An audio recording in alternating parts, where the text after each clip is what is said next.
Red 2 standing by, all 4 lit, and in the green, welcome back to Metroid Prime Remastered, and it's item pickup time. We can plow our way through most basic enemies now. Our kit has improved considerably from when we first landed here, and our combat capacities are well and truly improved. We will have to put them all to the test very soon, but there are still plenty of goodies we can grab if we want. While we've got the opportunity, take pot shots at the War Wasp Hive and miss completely, because they're annoying and they get in your way. There we go, we take them out. Now, to do this little puzzle, you need to go through this bit first. You need to destroy this block, then you can get the rest of them. It's another missile, basically.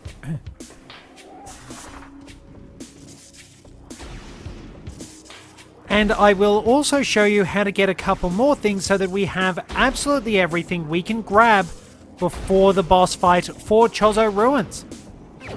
So another missile expansion, very nice.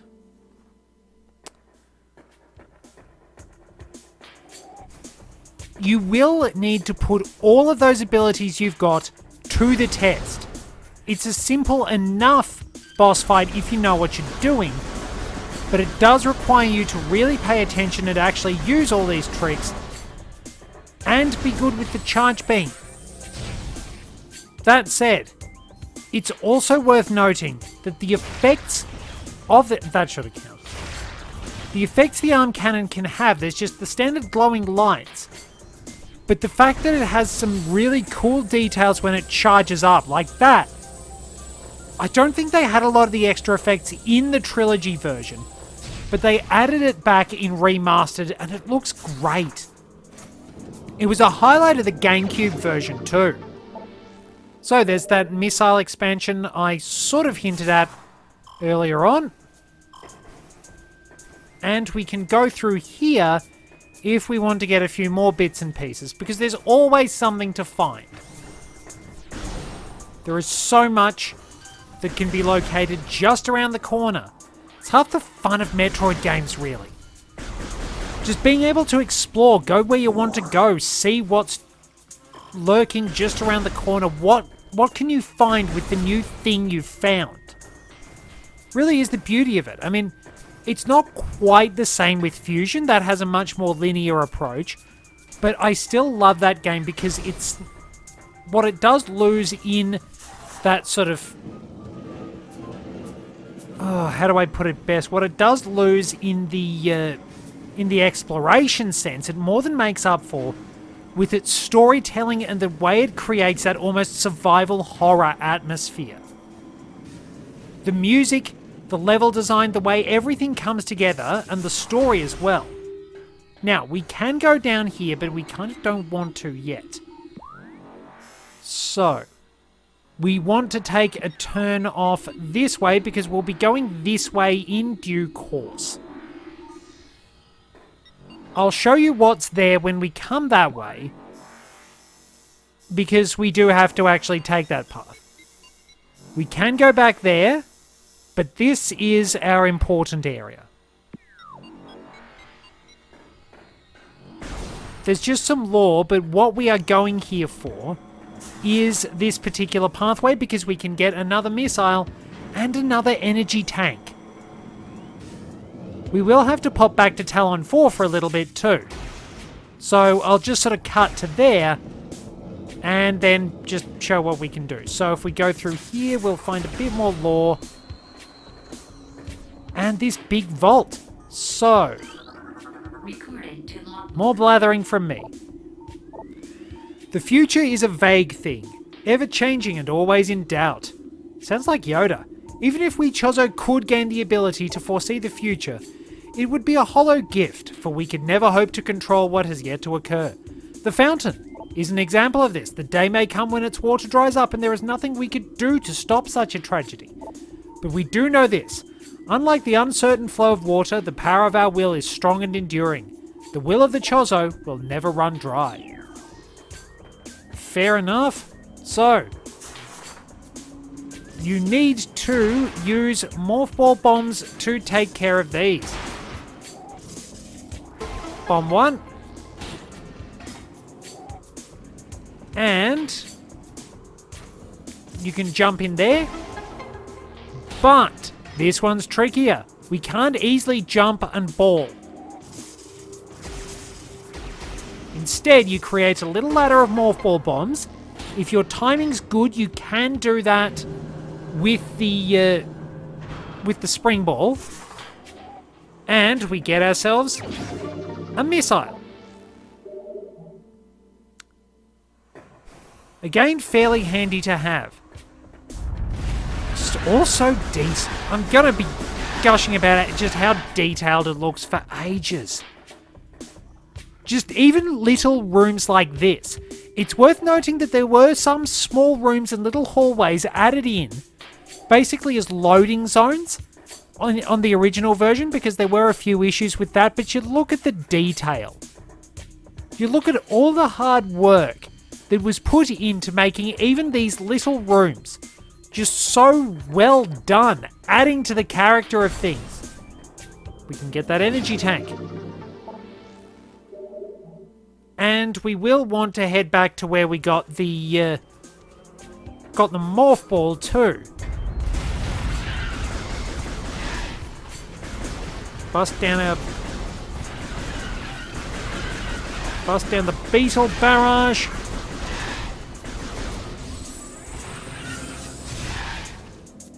And now we can hear missile expansions and the like that we can't get just yet. So we will be able to come back later on. Like I said, joy of Metroid. Come back with new things, face tank enemies.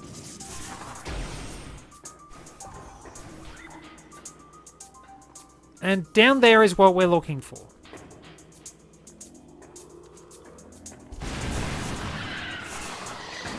Nope, we got the barrage of beetles. We don't have to deal with the plated beetle.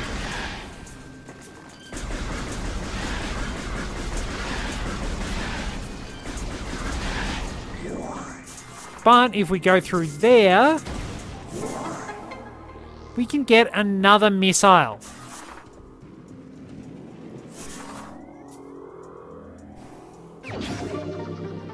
Very nice. Now, what we want to do is go back to the landing site on Tallon IV, because to the best of my knowledge, that will have the last of our missiles and something else we can look at.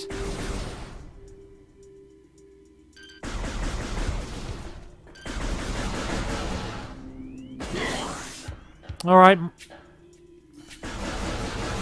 It's also worth noting that enemies only respawn when you've gone 2 rooms away.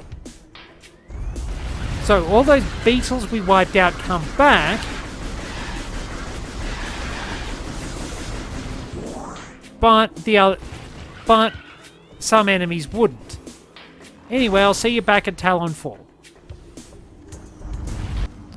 Well, here we are at the landing site. We can roll through here and get that missile expansion we saw early on. So, there was a small pathway here. And this will take us to another route. And again, I'm probably not going to blather on too much about it, but you can just appreciate the details for yourself, can't you? Just little things, even little rooms like this. Like, this is essentially like how Bellchime Trail in Heart Gold Soul Silver, a little side area you'll visit once or twice, was just so beautifully done. The fact they put so much effort and care into it. Like, despite everything that happened in the backstory of making this, it's just phenomenal. And the remastered version... Oh, we can grab some early scans, I think. Yes, it's good to get this one out of the way, actually. This is the Flying Pirate. Pirates trained and equipped for airborne assault. Flying pirates are extremely agile in the air, but the heat signatures of their jetpacks can be tracked with thermal imaging. While their missiles are extremely potent, their jetpacks can be even more so. If the pack fails, they will make a suicide strike.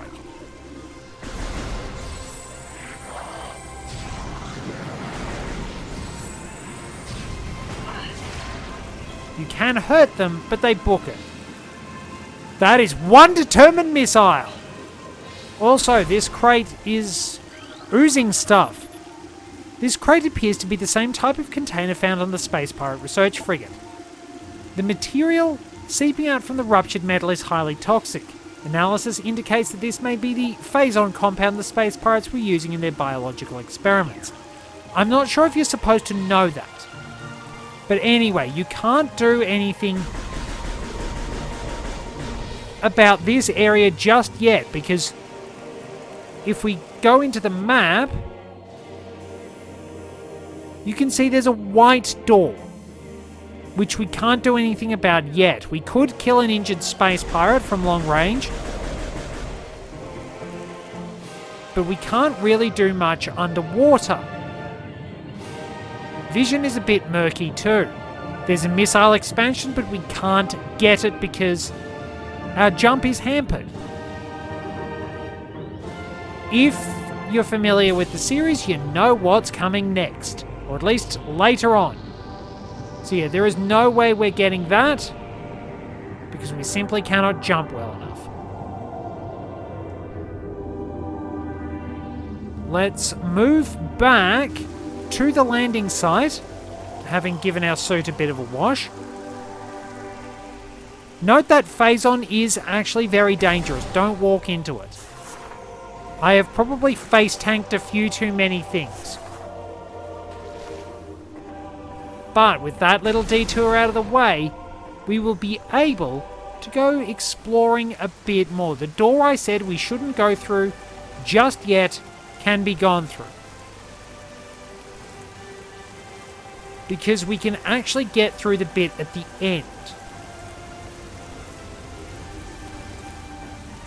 Whoop. Oh, I'm still up there, that's good. Keep bumping my head on some sort of rock formation. Weird. Oh, yes. This lichen seems to be giving off low levels of radiation. No matches found in flora and fauna databank. You do find out what's happening with that later on, or at least you can piece it together. We got a new scan in here. This is the Seedling, plant-based ground feeder. Dorsal spines can be ejected in self-defense. When I originally I don't think my opinion on it has changed. It essentially looks like it's a moving brain, just coloured blue. Alright, we get a new area, the Impact Crater. We have floating rock structures. Whatever this is, it's pretty serious. It's actually the area where the meteor hit. And this is a bit of an oddity because it is Space Pirate encrypted data. Field team reports are in on an aged structure of alien design built on the surface of Tallon IV. Studies show this structure projects a containment field. This field bars access to a prime source of energy within a deep crater. Science team believes the field is powered by a number of strange Chozo artifacts. We have found some of these relics, and studies on them have begun, as this field could hinder future energy production operations on Tallon IV. We must dismantle it as soon as possible. If this means the destruction of the Chozo artifacts, it will be done. Typical Space Pirate approach. So we get to go through here to find some more goodies. We will have some information, and conveniently, this looks like the front of our gunship. We get 2 bits of Chozo lore. Throughout our living nightmare, as we battle with this unyielding darkness, we Chozo see a light. This light glows with promise, chasing the shadows cast by the great poison, and purifying that which has grown toxic. It is strange though, at times it looks to our eyes as if the light coalesces into the figure of a woman. Burning brightly, the luminescence descends from space and retreats back into the infinite blackness from whence it came. When this prophecy comes to pass, when the light recedes, the Chozo's long vigilance of containment will finally come to an end. That's me. Well, not me talking to you, me, Samus. The containment of the great poison. This task has fallen to the Chozo, and we will not flee from our duty, even as we suffer with the land and its creatures. We will pour our will into the 12, the artifacts which form the lock that holds this great evil at bay in the depths of the planet. This lock must stand up to all who might come to assault it. To preserve the power of the seal and to protect it from those who would meddle for their own designs, we will spread the artifacts across the land, hiding them from prying eyes. The lock must never open until the day comes when this disaster can finally be put right. So we're probably coming here a little bit early, but it does tell us something pretty important. Anyway, we head into the serene and beautiful Artifact Temple.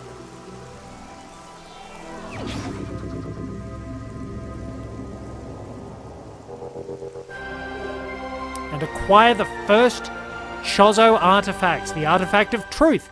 The first of 12. Scan the totems here for clues on the locations of the remaining artifacts. Together, the artifacts will open a path to the center of the impact crater. So, we get a nice little glowy thing. We get our lore if we want to review it.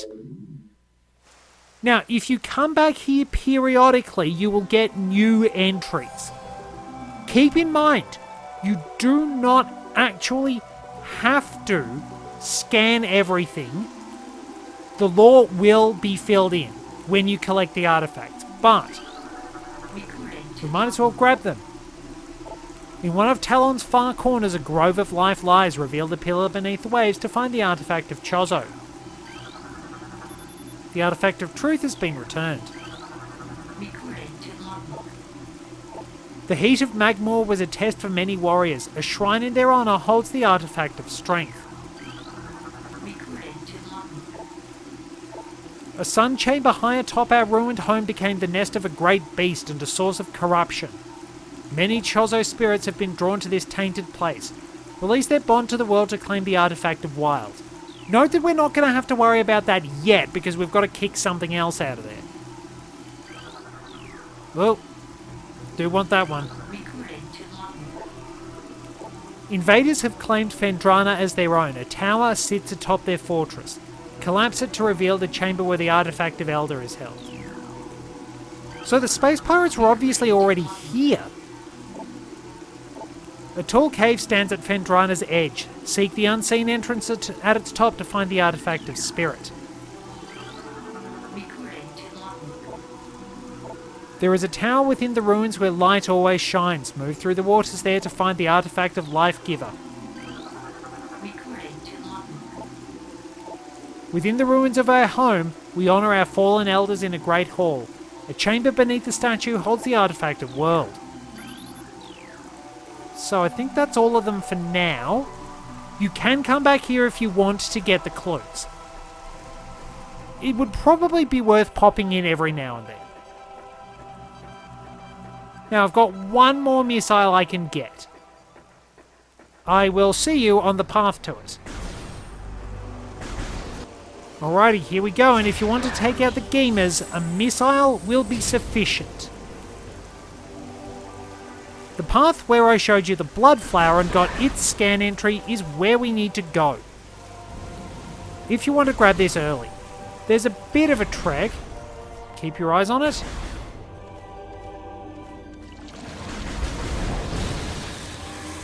And it's easily taken care of. We can now get through here and go through this room, which is the Root Cave. It's very, very big. So you will need to work your way up through here as well as down through here. Going down will open up another pathway, however, you probably shouldn't go there because we can't do anything there right now. Because it's very hot.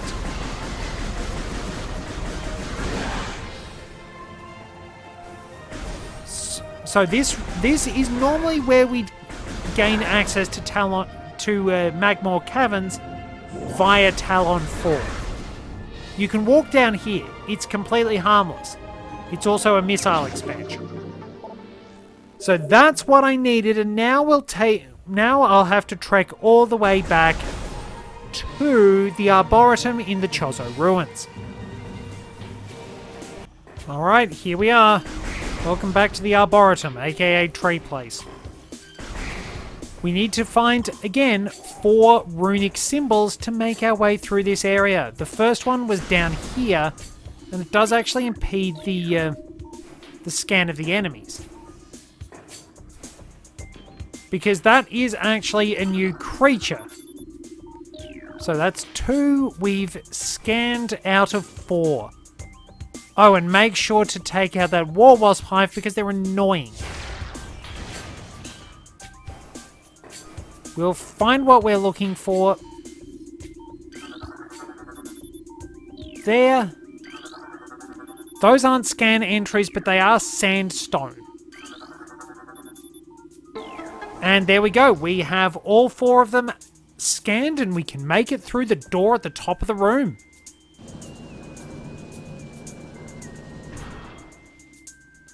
Now we just have to venture on with our morph ball. It's really annoying having the wasps attack you when you're going through here. Now, is there another? Doesn't look like there's another hive. Yeah, oh yeah, it's nicely hidden from view, that's right.